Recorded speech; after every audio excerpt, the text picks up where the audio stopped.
Lovely. Let's start now then. Lisa, thank you so much for joining us.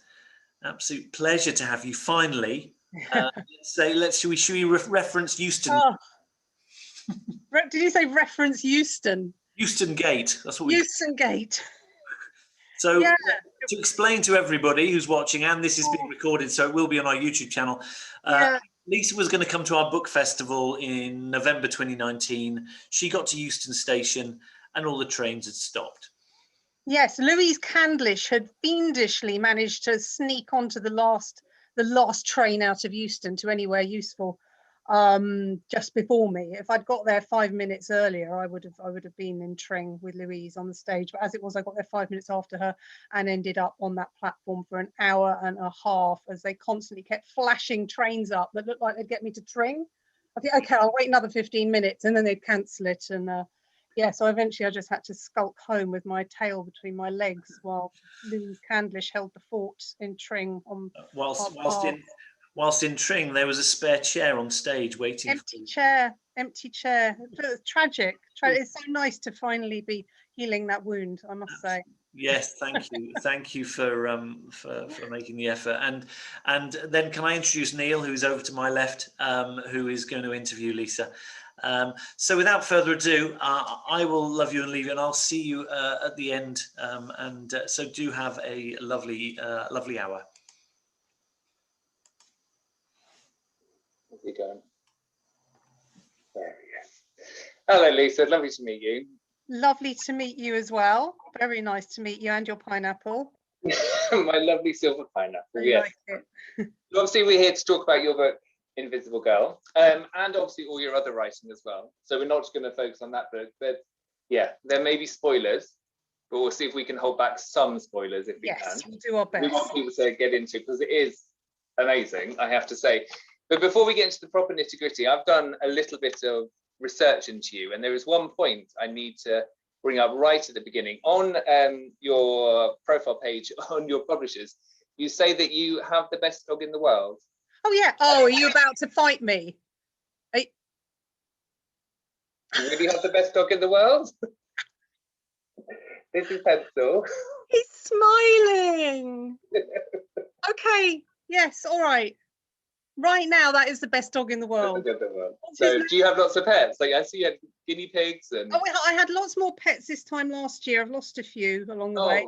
I've got 3 at the moment. I've got my dog, equal best dog in the world. Okay, yeah, I'll accept that. And my cat Millie, and 1 remaining guinea pig at the moment. But we're in negotiations to get a kitten after the summer holidays. So we'll start building the numbers back up again. You're outnumbered by everything else in your house. Yeah. No, I love it. You've got to have pets in your house. You've got to have pets in your house unless you're allergic to them. Yeah. Oh yes, well, cockapoos, anti-allergy. There you go, hypoallergenic. Yeah, and we had Bengals before that. Anyway, This is not what we're here to talk about. So yeah, we're here to talk about your writing, and obviously you're currently writing amazing thrillers, and you're into such brilliant books. So I want to know, to get into your mind about how you actually write. Like, what is your process? Because I recently did an interview with Shari LaPena, who had like basically no process. She got a bit of an idea, didn't write a plan, didn't plot it out, and just wrote it. Yes. And she could just do this, and her year was based on idea, write, promote. Idea, write, promote. That's how she did it, and it was incredible. But what about you? How do you make it work? Then we don't need to talk about mine, because mine's exactly the same as Shari. That's entirely precisely how my year works, how my process works. I have an idea. I only have 1 idea a year. I don't have a notebook full of ideas. I have 1, and I can feel it when it arrives, and I know that this is the one. And then I start writing it around this time, so February time I start writing it. And then I don't make a chapter plan. I don't have a whiteboard. I don't have any post-it notes stuck on my walls. I don't have anything. I literally have my computer open, and I start typing with what little is sort of rattling around inside my head at the beginning of the process. And then my main focus while I'm writing is to just build up a big body of words. That's my main focus. Whether it's working or not, obviously I have to work that out as I'm going along, but I'm very, very word count oriented, because I know for a fact that once I've got 100,000 words, I can do anything, and then so much of it happens in the edit. Yeah, so I just sort of leap in with, you know, hold my breath, I hope for the very best, trust my instincts, and that gets easier and easier to do as I get further into my career and I get older. Every book I feel that little bit more confident in my own instincts, and knowing that if I've written something down, there's probably a reason why I've written it down, and it might seem random at the time, but I know that in the fullness of time, a few months down the line, I will find a way to make that thing work and tie it all up together, and then yeah, deliver, wrote, start again. That's so incredible. Like, just referring to this book, you've got such a cast of characters that are so interconnected that did you not kind of what comes first, like a character or a plot, and then how do you then build on that to get such a cast together? Yeah, so this very much started with a character. A lot of my books do start with a character. Sometimes they start with a location or a what if question or a feeling. This one started with a man that I really wanted to write about. I wanted to inhabit, and I saw this guy walking through Hampstead a couple of winters back, and it was snowing, and I was walking up a hill and he was walking down a hill, and the schools had just come out, and so the street was just full of kids throwing snowballs at each other, and he just appeared through this sea of tiny children, looking just weighed down with life, looking bitter and resentful, looking disappointed, looking like he'd missed out on a lot of stuff in life, and the sort of guy who I felt probably walked into a room and made other people feel uncomfortable. And I just went off on a complete tangent thinking about this guy, and then I imagined that maybe he was a virgin, and that maybe he was really angry. Anyway, I just wanted to imagine what it might be, to jump from myself into his weird self and look out at the world through his eyes and imagine what it might be like to be a person like that. Whoever he was, he could have been perfectly nice for all I know, but the person I imagined him to be. And so my working title when I started writing the book was Creep, because that's what I wanted to write about.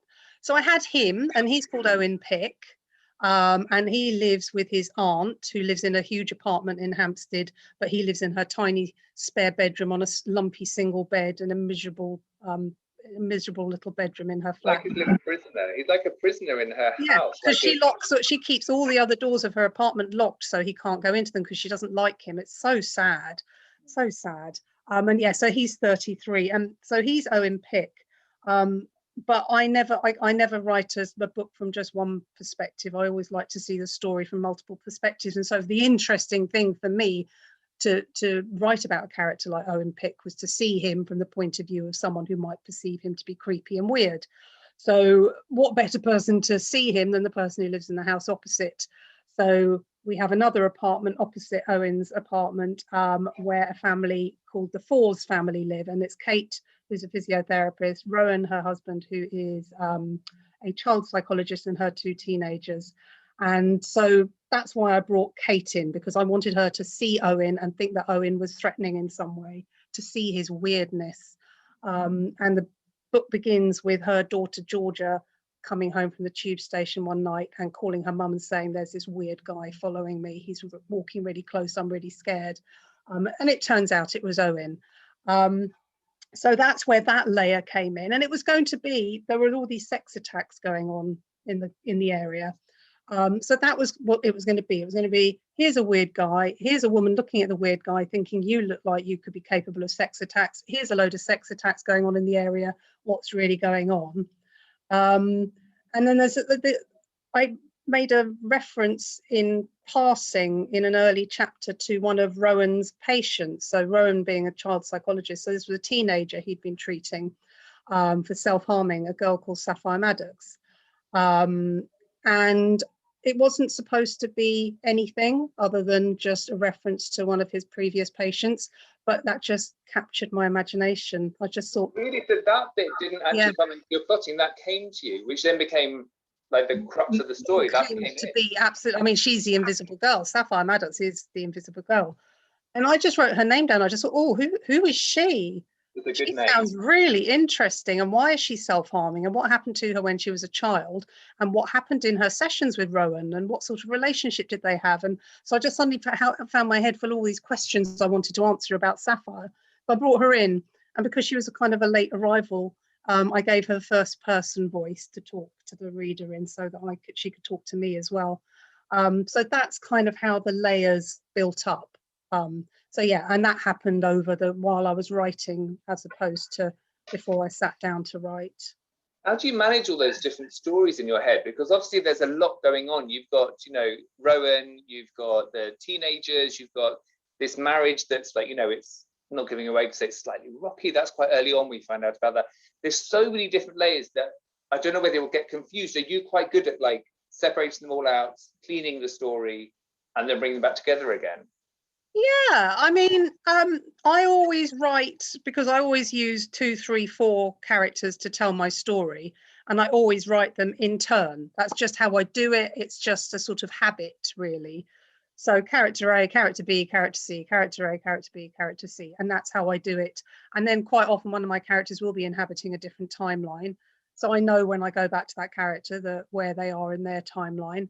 And it's something to do with the pace at which I write as well. I write 1,000 words a day, which seems for me the perfect level of output, so that I'm kind of keeping the momentum going, and I've got the same sort of energy writing it as a reader would have reading it, but it's not so fast that I lose track and yeah, forget who's supposed to be doing what at any given time. Because you're not mapping this out. You haven't got a big whiteboard with bits of string. No, I just have a brain and some fingers and a keyboard, and that's where it all happens. I did an event a couple of years ago where we were talking about with the audience questions afterwards. Somebody asked about are you a plotter or a pantser, which I think we all know what that question means. Do you plot or do you write by the seat of your pants? And I said, oh, I'm a pantser, and I kind of did that whole self-deprecating. I'm just so, I'm so chaotic and disorganized, I couldn't possibly plan a book if I tried it. And she said, you know what, I don't believe in plotters and pantsers. She said, I think some writers plot, some writers plan, and some writers plot on the page. And so that's where I'm at with the sort of writer I am. I'm the sort of writer who plots on the page, which sounds much better than a pantser. It does sound much better, but I also think that it's also really impressive though, because it means you're plotting in your head as you go along. Like you are flying by the seats of the pants, but you're holding it all in your brain. Yes. So you can keep it going back to, you don't have to be refraining, and you're living your life.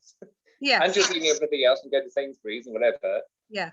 And then you're coming back down and thinking, oh, well, that was 2 weeks later, therefore Saffyre needs to be doing this, that, the other. Yeah. Oh, that makes me sound brilliant. It's much more impressive. People who's posted those to whiteboards are lazy. Exactly. They're not using their brains at all. Yeah, it just doesn't feel like that. No, it really doesn't feel like that. And I will have the occasional moment where I'll think, oh, hold on, did that happen before her birthday or after her birthday? And then I'll just flick backwards through the manuscript and find the point that I need to clarify, and then go back and carry on. But it's very rare that it becomes a sort of, my mind gets messed up with it all and I can't think straight and I've completely lost the thread of what's going on. That never happens.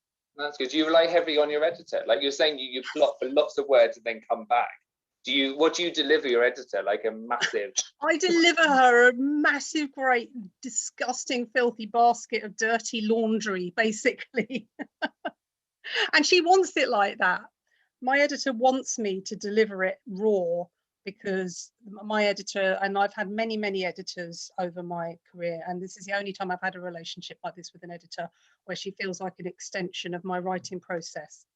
So rather than sort of someone who comes along detached from me with a fresh eye, it genuinely feels to me like I stop writing, I type the end, then she carries on the process of what I was doing. So it makes sense for her to have something quite raw to look at, and something I haven't spent ages polishing, because there's no point in me doing that. And I do write quite a clean draft anyway. I don't write a messy draft. You could probably come to my draft at any point while I was writing it, and it would read like a book. It would be chronological and there wouldn't be bits missing, and it would all make sense. And yeah, I do write a nice clean draft, but what I give her, I know is very much half the story in a way. Well, not obviously, clearly not half the story, but yeah, is something that still has a lot of work remaining to be done on it. And then is her role really just to clean up the narrative? Is my speaker going funny again? No. Oh, I keep getting weird feedback. Anyway, yeah. So I hope nobody else is. I'm not. Well, I've just interrupted. Can I say, if anyone wants to ask any questions, can you put them in a question answer session? I don't seem to have anything at the moment, so feel free to ask questions, then I can feed them through. We're going to do them as we go along. So yes, we're saying about your editor. So it's like, do you see her role? Or no, not do you see? Is her role then to kind of to clean it up? But if you deliver a really clean, well put together, is she more like word counting, or is she? No, she's what she'll do is called a structural edit. So yeah, I've given her a clean manuscript, but I know the big chunks of it are not working or don't make any sense, or the ending doesn't work, or something inside the plot needs to work harder. And I will just have this nagging feeling about things being wrong with it. And other writers or writers with other editors would work that out for themselves and do their own second draft and sort those issues out before anybody else saw it. But I like her to sort those issues out for me, because she just, I don't know, it just works. It just works the way we do things. So. And then you go on holiday, you deliver it, go on holiday for a month. Not quite, because unfortunately I deliver at the end of the year, so no, I'm not going anywhere on January the 1st. So no, there's nowhere for me to go. So I just sort of kick back for a while and wait for her to send back the manuscript. And what she actually does, my editor, which is amazing, is she edits directly onto paper. So every other editor I've ever had has sent me notes with references to page this and paragraph that, or chapter 5 needs this, or in chapter 10 you need to work on such and such. Whereas she edits directly onto the paper, which fits with the way that I like editing so perfectly, because I can just turning the page on the desk next to me and it's got her writing all over it, and then I can just immediately transfer those changes from her notes onto my screen. So it's perfect. It feels like it makes more sense, because then it's like the narrative, you're reading and doing notes with the flows, you can feel where it's going, and if she says that, you're like, okay, well, I can feel that. Correct, 100%. Yes, it's a really good way of doing it. Nice. Now, also thinking about the fact that, you said you do it so easily anyway, but keeping everything ahead, but you're also, you've got children, I'm assuming you work from home, or do you go out to cafes, or do you have an office you go to? Like, how do you make it work? So it's complicated, as everything is for everybody at the moment. So previous to last year's lockdown, I wrote either at my kitchen table or in my local coffee shop, depending on my mood and the weather. Sometimes I just think, it's raining, I'm not going to the coffee shop. Oh, there's a question on the screen. That's slightly distracting. Yes, so that would just be mood dependent, whether I would stay at the kitchen table or go and work in a cafe. And then, of course, lockdown kicked in this time last year. And my children were suddenly, they're just there in my kitchen all the time. My elder daughter decided that even though she had a lovely big bedroom all of her own, that the best place for her to do her college work would be at the kitchen table with mum. It's really lovely. We can work together, mum. And so I tried to make that work. I really did try to make that work. That really didn't work. And I just found, it was 8 weeks into lockdown and I hadn't written anything, and I kept making excuses about, I can't write about people in 2019 going to the pub. So how am I supposed to get my head back into a space where none of this weird stuff had happened and the world was still normal? And then the excuse would be like, my daughter's just sitting there talking to me about her fingernails. And I kept telling my editor, how's the writing going? And I keep saying, well, obviously I haven't been writing because of lockdown. And she was very understanding at first. And then eventually, after about 8 weeks, she said, you really do need to write this book, don't you? And I just had this idea that I'd like to rent an office outside the house. And I couldn't find an office for love nor money, somewhere local, because obviously I wasn't going to be traveling anywhere. couldn't find a local office, and so I rented a studio flat across the road from my house. So I wrote most of my new book, the book that comes out in July, which is called The Night She Disappeared. I wrote nearly all of that in this little studio flat opposite my house. Were you looking at your house, like in? Well, there is a block of there's a like a parade of shops in between. So I was, Right. yeah. Just like in the Invisible Girl, where you're now spying on Yeah. the people across Yeah. the road. I was opposite it, but couldn't see it. So yeah, so that's where I wrote my latest book, was in that little studio flat. And then I don't write over the summer holidays. I never write during the summer holidays. And then obviously the schools went back in September, and we had this lovely little window of normality, in which I thought, yay, I can't write in coffee shops, but that's fine. I can still write at my kitchen table. And then, yeah, so now I'm back in my studio flat across the street, starting my new book. But I'm going to get my kitchen table back soon, aren't I? March the 8th. Thank goodness. Yeah. So yes, right. I can let go. I can let my studio flat go, I think, and head back to the kitchen table. At home. Do you reckon there's, and I'm sure every author, every TV producer, everyone's been asked this, but is there a story in the pandemic and in lockdown? Like, have you got something in your head, or do you think we're all going to be so over it by the time it's come that no one's going to want to read about it? That's 100% what I feel. I don't think I even want to think about this last year or so when it's all over, let alone write about it. And I don't want to pick up one of my books in 5 years' time and see one of my characters putting a mask on to go to the shops. I don't want to see any of the terminology. I've got this bitter hatred of all the terminology that's popped up over the last 12 months. I despise it. I don't want to see it in a book. So yes, I've decided that all my books, while this is still ongoing, are going to be set in 2019. And then I will not start writing in the current time again until this is all over.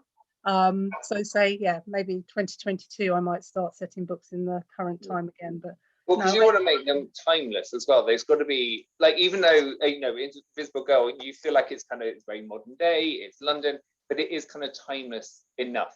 There's teen language and there's things like that which places it in an era. Yes. But if you did start putting masks on, be like, okay, that's 2020. 100%, exactly. I like that vagueness, that idea that you can kind of get the sense of it's the early noughties, it's the late noughties, it's, you know, but you don't necessarily pin it down. I never reference current affairs.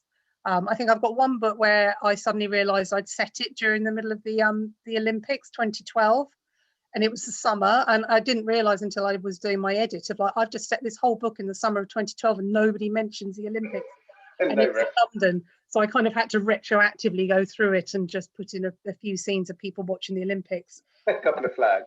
Yeah, and that's the danger of pinpointing the time that you're writing in. So yes, I think keeping it vague is brilliant. And the minute you set something in 2020, you can't be vague. There's no vagueness about anything that we're living through at the moment. So no. Yeah, and you're absolutely right. I think it's the same in TV. Like, I work in TV, and people aren't commissioning shows about lockdown. Like, it's not what people want to watch. We all want escapism. Yeah. 100%. Yeah. So I've got a question for you. Oh, they didn't put the name. It's anonymous attendee, unless that's their name. Can you talk a little about The Family Upstairs? I absolutely love this book. Oh, well, I'm not sure what you'd like me to say about The Family Upstairs. I mean, I could talk about it like it's my new book. Give us a little kind of précis. Tell us about it, and then. So The Family Upstairs, this was another book that was inspired by a fleeting glimpse of someone in real life. When I was on holiday in the south of France in 2017. And I was eating lunch with my family on a beach bar, a sort of beachfront restaurant thingy. And it had a shower block behind for the members of this beach club. And I saw this scruffy, thin woman dragging two small children down the boardwalk behind the restaurant to get into the shower block, looking quite furtive, clearly was not meant to be using the facilities of the private members club. And she just captured my imagination the same way that the Owen Pick guy did. I just extrapolated this tiny fleeting glimpse into this whole backstory. I pictured her as a child running through the streets of Chelsea in the middle of the night with no shoes on and a nightgown, running away from this huge mansion. And so those two things were what set the whole book into motion. So the family upstairs is, in as much as The Invisible Girl feels more like it's about Saffyre Maddox, even though it was supposed to be about Owen Pick. It's really about a young girl called Libby Jones, who on her 25th birthday, she was adopted as a baby. She doesn't know anything about her backstory.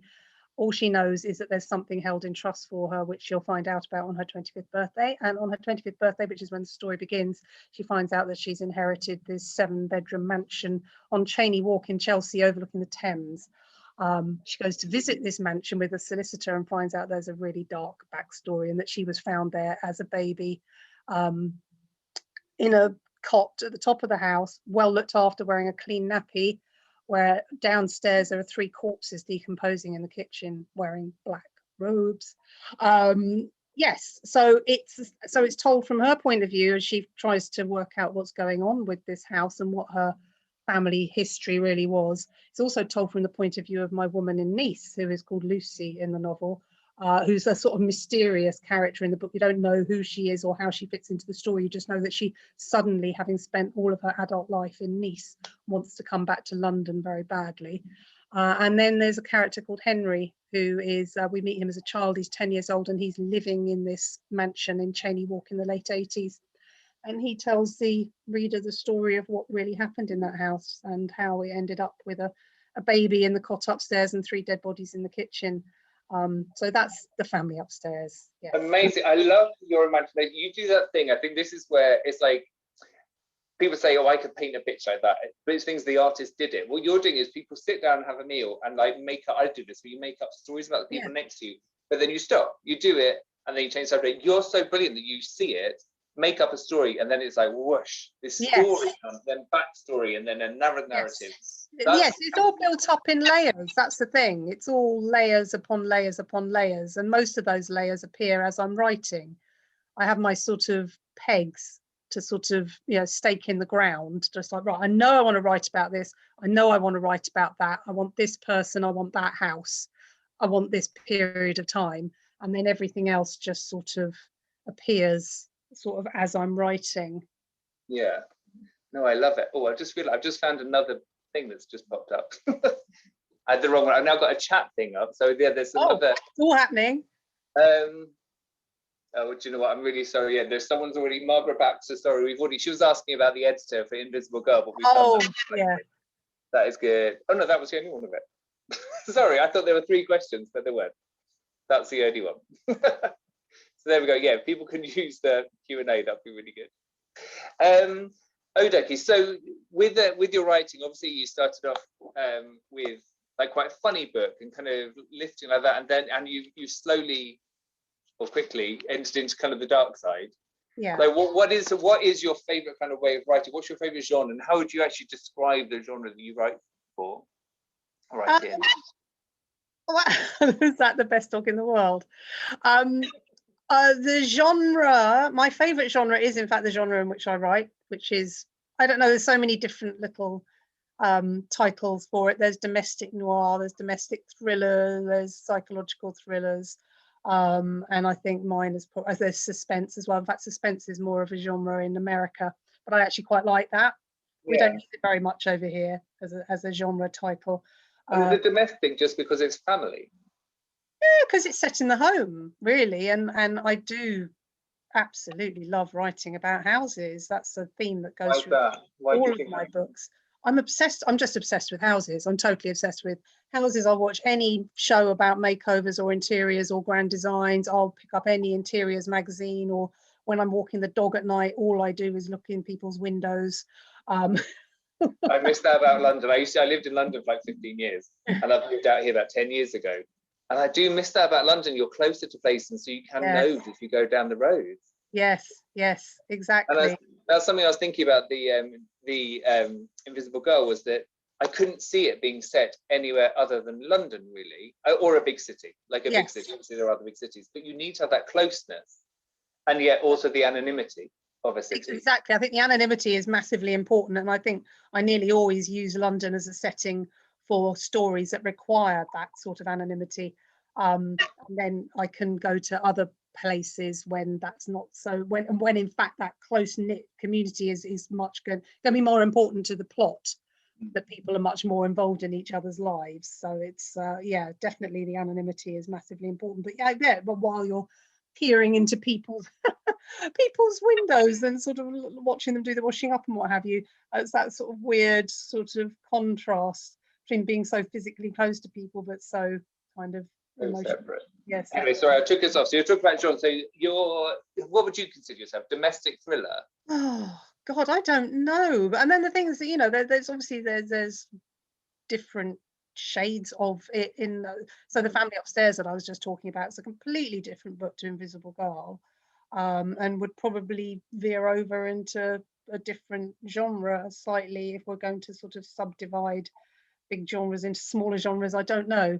But should we just say psychological thrillers? I like psychological thrillers. I like psychological thrillers, yes. So let's say it really is. That's what I like to read, and that's what I like to write. And in fact, that's what I liked to read before I started writing, which was why it actually came as quite a big surprise to me. Because I always thought if I ever wrote anything, it would be dark. I just assumed, because that was the stuff I liked. I was back in the early 90s, I was reading all those awful, gory, real life crime books about girls being kept locked up in boxes and kept under people's beds for 20 years and what have you. So it was very much a surprise to me that when I sat down to write my first novel, it turned out to be so jolly. And you know, back in the day when I was one of the chick lit queens, I always had this sort of, nobody would ever say, oh, she writes chick lit. They'd always say, oh, Lisa Jewell, she writes chick lit with edge, chick lit with teeth, chick lit, you know. So there was always something, even in those more light-hearted romantic comedies, there was always something sort of lurking under the surface. And I think it's just been a process with each book of letting a bit more of that out. Finding yourself now, do you think? Yeah. You think this is who you are? Do the stories flow better now for you? Oh, yes, that's very, very observant for you to picked up on that. Exactly. Yes, I have very much found myself in a place writing books that feel very me. And as a result, it's probably also as a result of having written so many books and having, as I said earlier, that confidence. Yeah, the books, I feel like I need to touch wood immediately because I'm saying something about writing being easy. I should never ever say that, so I'm touching wood. Yes, the books really have been, even when they're difficult, it's a different sort of difficult to how it was when I was writing my earlier books. It's a sort of difficult where I think, this is hard, but I know that I'm going to get there, and I know where I'm, you know, I know I'm heading in the right direction. So yes, this is the most I've ever enjoyed writing over my whole career, the last 4 or 5 books. You really are living the dream. You've got a job where you don't have to work in the summer holidays. Yes. You can work around the kids. Yes. And you actually really enjoy it. 100%, 100%. And people used to ask me back in the day, you know, what's your least favourite thing about being a writer? And I would say writing. And I generally did not enjoy writing. And now I can't even say that. I can't even say I don't enjoy writing, because I actually do enjoy writing now. So yes, winning. What have you got to moan about? You need something to moan about. Oh, what can I moan about? Can I find something to moan about? Nope. No, you don't need to. Don't. No, it's all good. There's too much moaning in the world. One thing that might, just think about the moaning slightly. My mother-in-law, Johns, who's one of your big fans, she asked me about the chick lit label. She was saying, you know, what are your feelings on the chick? Not now, obviously we've moved on, and I think we've moved on anyway as a society. But back then, when you were labelled as chick lit, even with teeth, what were your thoughts? Oh, it was so infuriating. It really was. It was, because it started off being quite a cool little media tag for that whole sort of Bridget Jones thing that blossomed back in the mid-90s. And it just mushroomed into this ugly thing that just supposedly covered any book that was ever written by any woman that wasn't literary, and that might have a sort of romantic relationship or a friendship or a family relationship at the heart of it. And it became used as a derogatory term. Nobody would ever use it to as part of a shorthand to describe a book that was really excellent. You just wouldn't. It was just chick lit. Oh no, I don't really like chick lit. Oh, I read that, but it was just, you know, it was just. It's like Pulp Fiction. It was like disposable books. Yeah, just disposable, and but it covered such a huge array of fiction and topics and you know, even someone like Marion Keyes, the themes in her books are so dark. Yeah. No, I hated it, and what I hated most about chick lit was it didn't die. It did not die. It just carried on being something that was discussed and used to denigrate women's fiction, and and for me personally, long beyond the stage of me writing any books with any sort of romantic content. I was still having to fight this label off. And I finally did it. I don't know if it was when Ian Rankin gave me a quote for one of my books. Did he? Yeah. But it seemed to, it was like sort of thrashing this sort of dying beast, and it just wouldn't die, and it wouldn't die, and then it finally did. And I think it's gone. I think chick lit, I think it's gone. But then even when you said domestic thriller, a bit to me was like, that feels like another label for women writing thrillers, which is awful. Yeah, you could be right. You could be right, because men write thrillers set in houses as well, and men write thrillers about families, and nobody would say that they wrote domestic. Yes, you're absolutely right. Let's just stick to psychological thrillers. It's clean. Yeah. You know what we're talking about. Just going, there's Kim Baden has asked a question, and she's saying, which authors have influenced your writing and what do you enjoy reading? Because you said you enjoy reading the darker stuff, so just tell us who and what. Yeah, oh god, it depends. So I went through a phase with some of the books I was writing post chick lit, pre psychological thrillers, and I was a big Maggie O'Farrell fan at that stage, and I think after oh god, after You'd Gone, that was her first. Oh yeah. That really influenced my writing. That was just such a clean, clever. All the plotting was in the atmosphere, and the building tension and the sense of not knowing what was real and what wasn't. So that was a massive influence on me at that time. And then going into the sort of more classical psychological thrillers that I've been writing since, I can't think of any particular writer. I can't think of anyone who had that same impact that Maggie O'Farrell had on me 10 years ago. No, I think it's just the sort of mass of what I read as a devoted reader in my own genre. Every time I read a book that's been brilliantly done, that's inspiring in itself. Yeah. Have you got a guilty pleasure? Is there something you literary wise? Yeah, that you read, you're like, oh no, that one. No, but no, I don't have a guilty pleasure. I don't. No, I just read books that I think are going to be absolutely brilliant, and that I can talk to other people about. No, I think actually my years of reading all those really tacky real life crime novels, that was probably the last time I read books that I wouldn't be embarrassed to tell people about. I love those books. No, they're really good. Yes. There's a Netflix series I'm watching at the moment about the Night Stalker in LA.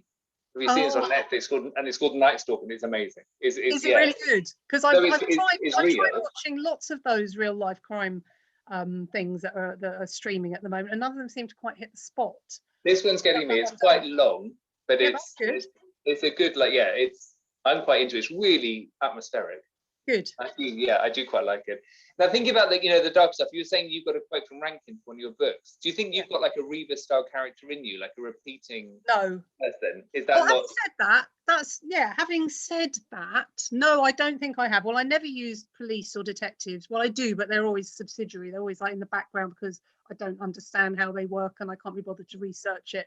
So I always keep them at arm's length rather than kind of going into them in any detail. But talking as we were about Family Upstairs a minute ago, that was the only book I've ever finished writing and thought, oh, I'd like to carry on. I feel like there's another story on the other, like it's like shutting a door but being aware that there's something else on the other side of the door, and you could just open that door and have a look. So I am actually currently writing the sequel to The Family Upstairs, and I could not find my way into this book because I thought, let's do it all afresh. Let's use different points of view. Let's tell the story from other characters' points of view. Then I'll feel like I'm writing a new book. So I kept coming at it with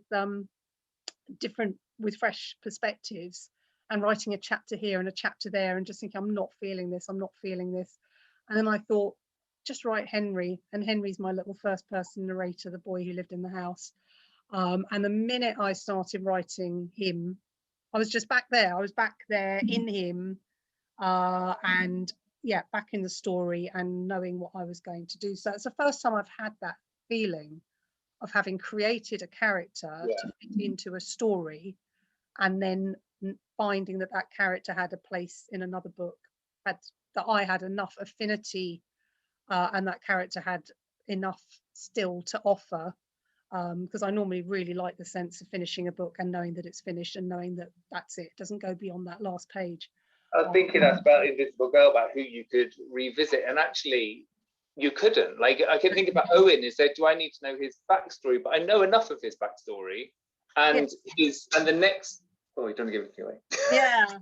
Where you take it on, I wouldn't want to go. I wouldn't want to go there. It'd be horrid. It'd be horrid or boring or really cliched or really... No, you wouldn't want to go there. I totally agree. You really wouldn't want to go. And I think all the characters in that book, there's no way you want to head They've off. all had their arc. They've all had their arc. There is what I really like to do at the end of a book, which is just leave a little sort of open door, a little sort of, I like the idea of a reader going, oh, okay. And then sort of like maybe going back a few pages to, so I like to do that. And there is one of those at the end of Invisible Girl, but it's not suggestive of any further storytelling in that. No, it's definitely not going any further than that. Think about your book plotting. There's Vicky has just messaged here, and she's saying, hello Lisa, lovely to virtually meet you. Do you work on one book at a time, or do you find that having ideas and inspiration randomly means you can start to form the beginnings of other books while you're already working on one? No, I'm like a Shari LaPena. That's very much one. Yeah, yes, one at a time. And so what will generally happen is that my idea for the next book will probably come to me while I'm writing the current book, but I just put it away. It's in there, and I'll just let it sort of gestate and cogitate and just do its thing up there. But I would never ever dream of starting it while I was still, no, I'm quite sort of linear like that. I can't. That's a horrific thought, actually.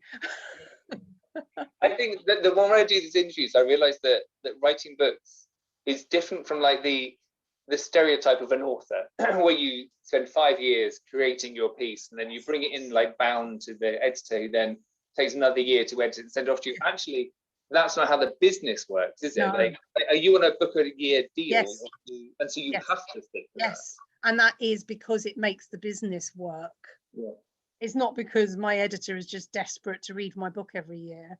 And I think once you get to a certain level of readership, your readers do expect a book to arrive at a certain time, and it's a treat and it's nice. But even then, they probably wouldn't notice if there wasn't a book a year. Well, I don't know.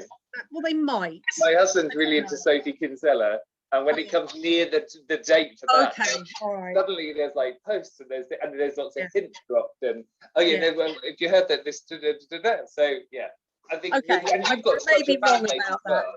You've got such a fan base. But the year thing is really for the mechanics of the business thing to work. Everything just flows better for a publishing business if they know that particular authors who write particular sorts of books they know are going to sell X amount of copies, if they can get those in the shops at the same time every year, or get them in the system at the same time every year. So that's really what that's all about, and it works for me. I don't do anything else. You know, I don't even really have to do much in the way of parenting these days. My kids are kind of self-sufficient now, so really I've got nothing else to do all year apart from write a book. So for me, just that is perfect for me. One book a year. If it was longer than that, I'd be sort of twiddling. Well, I don't know what I'd be doing.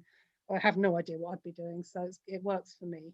It's great that it fits in. Like, it really fits with your mind, because in my head I'd be like, God, wouldn't you feel really pressured to be churning out? And then I get that word churn in my head, like, yeah, it doesn't feel like churning. But if it's not, if that's how you work, and that's, yeah, like Saffyre Show, she had the same thing where she's like, well, this is just what I do, this is how my brain works. Yeah, this is how my brain works. This is my job as well, you know, Yeah. and I've signed a contract to say I will do this thing, and I'm very much a person who says if they say they're going to do something, I'll do it. Yeah. But it doesn't feel like a churning. It feels very just feels like a nice productive, and I like the fact that you can start slow and build up momentum and do most of the work in one big chunk. I'm a last minute wonder. I've always done everything at the last minute, and it's nice to have a job that you can make work by leaving most of it until the end. That does sound like a dream job. If I could write books, it does sound like a dream job. I can't write books, but if I could. Oh, how do you know? Have you tried? I've got a 4-year-old. I haven't got the headspace. Oh, You did it with little ones. I did, and I don't understand how that happened now. I have no idea how that happened, particularly when the first one was a baby and I didn't even have childcare. And you got your publishing deal then?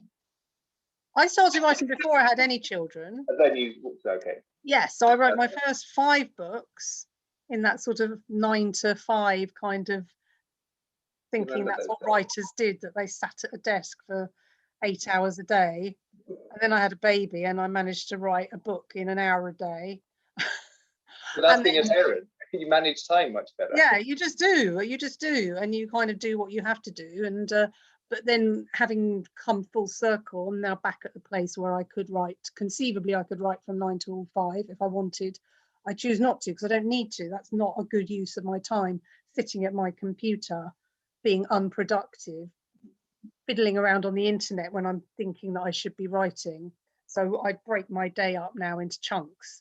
So the first chunk of the day is housework, social media, which takes ages, particularly now I've got loads of readers in America. It takes ages to do social media, emails, any sort of little bits of journalism and Q&As and what have you. Then I have lunch, and then my writing happens after lunch. So sort of at this point in the writing process where I haven't really got into the groove, like say from 2 till 4. My life is so hard. But then towards the end of the year, when I'm getting closer to deadline, it would be more like 1 to 6. So I'll do a big chunk of writing at the end of the day. But yeah, the days of thinking that writers should sit at their desks for hours and hours and hours on end is just, yeah, those are over. Nothing creative happens like that, though. Creative happens like that, 100%. It really doesn't. You need to focus your mind. You need to give yourself limitations. And you've also got to go and see people, as in get your inspiration and sit in that coffee shop, go out for dinner, go to the shops. And just you have to live a life as well, which obviously not getting much of that done at the moment, but. I'm just thinking, we were talking before about when you had like a rebus in you, like a continuing character. There's Alison, Sister White, has written in, and she's saying, do you ever wonder where Ralph from Ralph's Party and the After Party might be now? Oh, I didn't think about them. That's sad. Oh, Ralph and Jem. I owe them everything as well. I wouldn't be sitting here talking to you tonight if it wasn't for Ralph and Jem. I never think about them. God, how awful. So how old would they be now? So they're kind of the same age as me. So they'd be early 50s, and I guess their children would be same age as my children. What was he doing? He was painting, wasn't he? Yeah. God, I don't know. But I tell you what, I know what's happened to Ralph and Jem. They moved to the country. There you go. They've totally moved to the country. Yes, that's it. But there's not another book in there for you. God, no. I hated that sequel. No offense to anybody who enjoyed it. I know lots of people did enjoy it. I hated it. I hated writing it. I hated editing it. Why did you write it? See, the one and only time in my whole writing career where I chose a subject to write about cynically. It was because it was, my sales was sort of tailing off a little bit. I could feel that I wasn't so much the focus of my publisher's attention. Publishers do this. They have these little spotlights and they shine them on you, and I could feel that it was veering off. And I thought, and we were coming up to a contract negotiation, and I thought, I know what they'd love. They would love it if I wrote a sequel to Ralph's Party, and I kind of threw it out there desperately in a sort of, please don't lose interest in me, kind of, I can write you this book. And there you go. That is not why anybody should ever write a book about anything ever. It should always be about the shiny idea that gets lodged in your head that you can't stop thinking about. That's what you should write about, not things that you think are going to make people like you. So sad. No, never do things you think people are going to like you. Oh no, I thought the question just popped up. So let's do. Oh, I've just realised we've got 10 minutes. I think we've talked quite a lot about Yes. But is there? I know you've kind of talked about how you kind of set it up, but I wouldn't be good for this because I'll give away too much. And it's a really hard. It is, to be fair, it's a really hard one to talk about. So I loved it. Like it's in not terms of spoilers, it's quite. It's not what you expect, and that's what I really, really loved about it. But can you give us a précis? Like, just give us a little kind of synopsis. You may feel like you're repeating yourself, but it's good. Well, I would be repeating myself horribly, and that is why I really enjoyed the way that we came into this conversation about Invisible Girl, because normally people say, so tell me about Invisible Girl, and then I have to try and find some really snappy way of, and I can never do it, and I end up rambling on because it's a really hard book to talk about without giving anything away. To talk about just because I don't know, because the connection between the three characters is so complicated that you feel like you need to explain entirely why these three people have come together in this story and why they're in the story to start with. So there's no short way of talking about it, but we could talk a little bit about the incel thing if you want. Do you want to? What is this incel thing? That's like a bit of me wanted to then start Googling it, and then I'm like, I'm not sure I do want to. Like what? Yeah. So for those who may not have heard of it, the incel community. So incel it's short for involuntary celibate, and the incel community is a primarily, well, nearly all 100% online community, pretty much mainly located in America, but it is over here as well. And it's forums full of men who don't have sex, basically, and rather than sitting at home feeling sorry for themselves, they kind of politicalize it and turn it into a thing that the world has done to them because society is set up unfairly and unjustly, and everything within the world is pitted against them in a way, and it's not their fault. And so there's a lot of anger and misogyny in these forums, and there's lots of talk about how women should be punished. They also hate men who have sex as well. They are men who have sex are as greatly hated as the women who won't have sex with them. And yeah, so that, and it can get toxic to the point of there have been acts of terrorism carried out in the name of this cause. When you hear about it, in my head, it just feels so much like it's these men with such low self-esteem, and they're just blaming everyone for the fact that they feel so crappy about themselves. Yes. So I get this real kind of like, it's not sympathy, because the stuff that goes on is not anything that deserves any kind of sympathy. But you think a therapist would bring them right back and be like, why? Like, where did you get to this point? And I think your character in the book, he's that, you know, he's so like, that is him. He's early stages. Yes, and so that's what I wanted. So I didn't want to, when I first thought about Owen, I hadn't thought about incels. And as I got further into writing about him, I just suddenly thought, wouldn't it be really interesting to see what Owen would do if he stumbled upon an incel forum? Because he's ripe for it. He is so, you know, at the beginning of the book, he's just been suspended from his job as a college lecturer because some of the female students had complained about his behaviour at the Christmas disco. And yes, so he's angry, and that's how he actually stumbles accidentally into this incel forum when he's looking for advice about how to deal with this sort of unfair dismissal episode. And yeah, and I just thought it'd be really interesting to see how he responds to it. And also I thought it would be really interesting to bring another character in who would be very, very charismatic, kind of alpha member of one of these forums, who would try to radicalize Owen to do something unspeakable, which we cannot talk about. So yeah, it was, and I had no idea. I introduced him to this scenario, and I introduced him to this charismatic character, and didn't know. I just kept writing to see what Owen would do and how he'd react, and whether he'd go full tilt incel or bring himself back from the brink. So we can't talk about which path he takes. It's really hard not to. Yeah, it is really hard not to. But no, I think it's important not to as well, because people who haven't read the book, like if any of those guys watching haven't read the book, it's so great in that nothing is what you expect it to be. Like things change constantly in such a brilliant way, and yet not in such a dramatic way that it's just for tabloid headlines. Do you know what I mean? Like it's, yes. And I love that the way that you.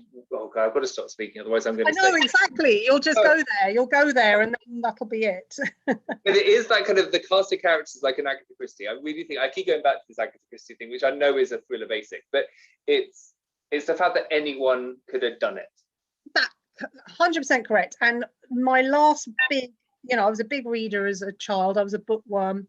And then I sort of left my reading years behind around the age of 12 or 13 with a huge, massive Agatha Christie binge. I read I think 40 novels. I think I read every one of Agatha Christie's 40 novels over the course of 6 to 8 months from the library. I got them out of the library every week. And then I just stopped reading for years and years and years and years. But that, I think, and that's exactly it. It's so simple when you break it down to that. It's literally making something happen and then putting every single character in the story as a possible culprit. Even if the reader isn't quite sure why they think that person might have done it, you've just left some tiny little window open of possibility that even though that person seems really nice and normal, they say something or they look a bit shifty at a precise moment, or they weren't in the place where they said, just a little shadow of doubt. And well, that's too nice. The whole thing. It's always the one that's too nice that I think is the one that did it. Yeah. In my head, that's always the one. It's like that's just how I work, and I think that's when you have to bring them all together, isn't it? It's such a great one. And there is one question I need to ask Ben. Sorry, I know you're there now. No, you crack came on. up quite early on, but it's quite a nice one to end, like with the fact that you write stuff like dark books. They haven't put their name in, but do your books ever feature in your dreams? Do you dream about your characters or any of your plotline? Or do you literally switch off? You walk away from that typewriter? Yeah, no, I don't think I've ever dreamed about anyone or any location or anything from any of my books ever. No, not that I'm aware of anyway.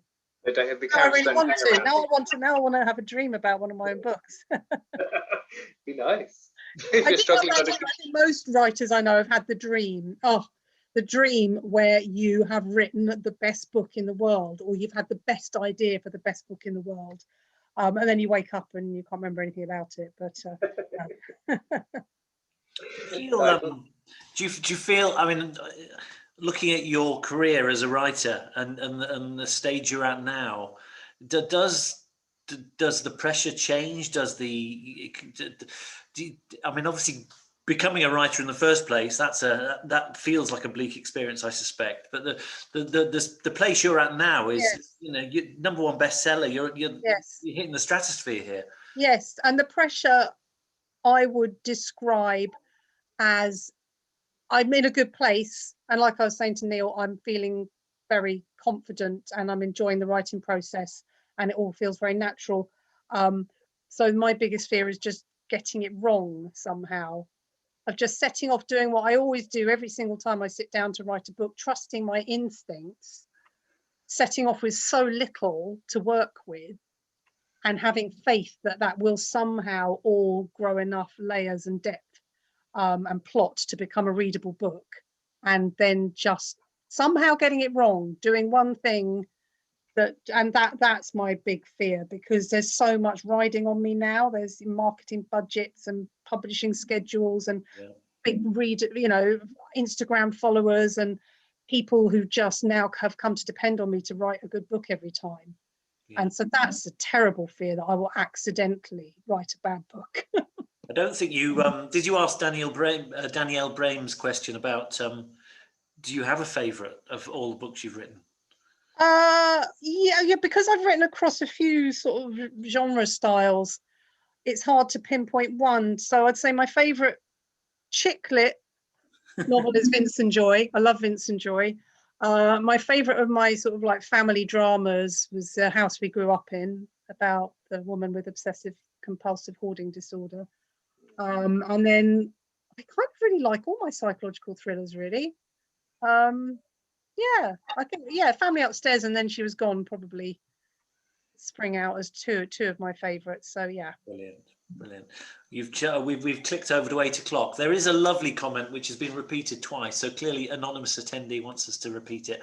I sent my mum one of your books at the beginning of the pandemic. She wasn't sure it was her kind of thing, but loved it so much she's read every one of your books since March. No. Thank you. Yeah, is that his? Amazing. There's no question there, but just a statement. So Wow. I've had a few customers. I've had a few customers work their way through a whole manner of authors. Stuart McBride, I mean, he's written about 14, and one customer did consume Stuart McBride in about a month. We've gone into this sort of like this Netflix binge mentality with books, haven't we? People now want to binge on an author, and that's wonderful for our backlist sales. So all for it. That's right. That's right. Listen, that's been lovely. Neil, thank you so much. Lisa, you've been brilliant. Thank you for having me. Thank you, Neil. You were amazing. I've really loved it. Really fantastic. Hopefully, we'll do a physical event if you can get trains from Euston. Yes. If number one, we're allowed on trains, and number two, I can actually get on one that will take me to Tring. Yes. That's it. But, no, thank you very much. And we end these things incredibly bluntly. I just click end. And okay. Well, so let's all say goodbye to each other. Bye. Thank you, audience, for joining us, and we'll see you very soon. Next event is Libby Page and Lucy Diamond on Wednesday, which Neil is interviewing as well. So he's got a bit more reading to do. But thanks ever so much, guys. Bye. Bye.